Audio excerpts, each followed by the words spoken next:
Friends horror story in Odia रे आपण मानक पुणी थे स्वागत। आपण मानक पुणी थे नहीं आसी आउ एक सतभूत कहानी। तो आसतु शुणा कहानी गोटे काल्पनिक कहानी मध्यम।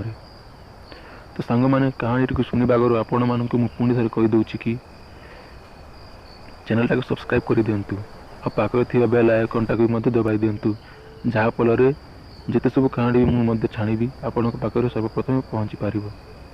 तो सांग मैंने चलतु कहानी को आरंभ करवा। मो ना मोहित, मु ब्रह्मपुर रहे। यहाँ 2014 कथा जिते बेले मत 13 वर्ष होता। मु आपण मानक गोटे सतभूत घटना ही कहूँ जोटा कि मो मामू सहित होता। तो सांग मैंने आपण मानक आउ गोटे कथा कही रखुची।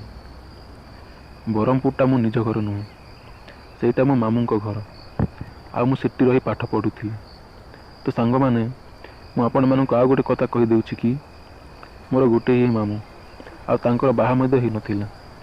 तो सांग मैंने गोटे दिन मो मामू का देह हठात खराब हो गला।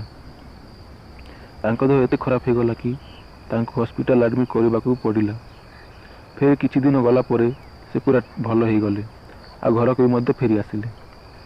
तापर किछि दिन गला परे मामू कुआड़े गोटे बुलिया जाइथिले। जो जगह को मामू बुलिया जाइथिले सेठी तांको जेजेमा रहउथिले आ जेजेमा ऊपर साई बाबा आसुथिले। जेतेबेले मामू को जेजेमा देखिकी जोर रे कहले, अरे पुआ तू एठी कौन करुचु, घर भीतर को जल्दी पले आस, एमिति कहले।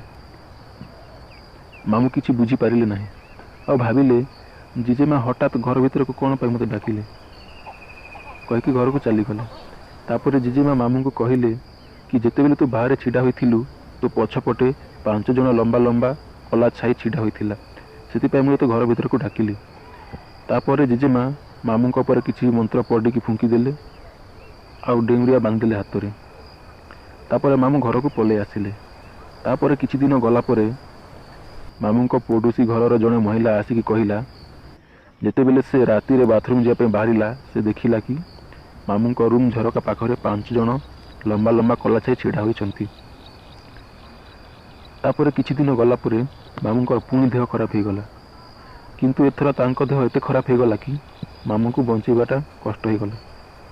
हाँ सांग माने मामू डेथ हो गला।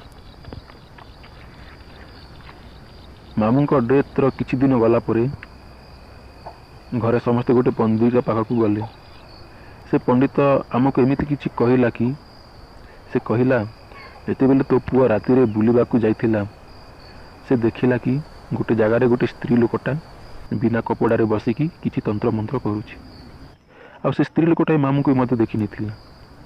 आ पंडित कहला, तो पुआ मरिबार कारणटा भी से स्त्री लोकटा, से ही से 5 जन लंबा लंबा कला छाई को तो पुआ पछरे पटिथिला। ए कथा सुनिकी घर लोकन को आखिरे लुह आसिला आ समस्ते निराश घर को पले आसिले।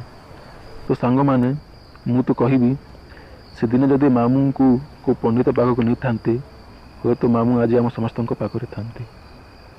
जिते मामू हॉस्पिटल एडमिट होते से मामू कहते कि मु भल हेबिनी एटी हॉस्पिटल भल हेबिनी, मत को पंडित पाखक नहीं चल। किंतु घर लोके कौन ये सब को तो अंधविश्वास मानती ना, से नेलेनी। जदि नहीं थांते हुए तो मामू आज आम पाखे थांते। मु तो कहबी मामू का मृत्यु पछरे घर लोक भी किसी हाथ थिला कहवा गले। तो सांग माने कहानीटा एतिकी थिला आ एटा को मिछ कहानी नुह, एटा सत कहानीटा। तो सांग माने कहानीटा आपनको भल लागिथिले चैनल टाको सब्सक्राइब कर दियंतु आ पाखरे थिया बेल आइकन टाको भी दबाई दियंतु।